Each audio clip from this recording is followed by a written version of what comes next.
Annie ഇനി തിരിച്ചു പോകുന്നതിന് മുമ്പേ തന്നെ കണ്ടൊരു കാര്യം പറഞ്ഞാൽ കൊണ്ടുവന്നിട്ടുണ്ട്. മറ്റൊന്നുമല്ല, ആനിക്ക് സമ്മതമാണെങ്കിൽ ആനി എനിക്ക് കെട്ടിയാൽ കൊണ്ടുവന്നിട്ടുണ്ട്.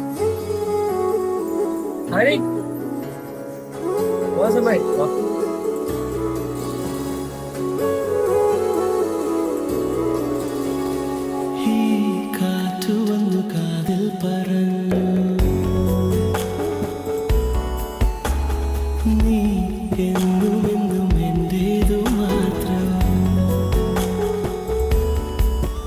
ഒരുകുമെന്ന് വിശ്വാസം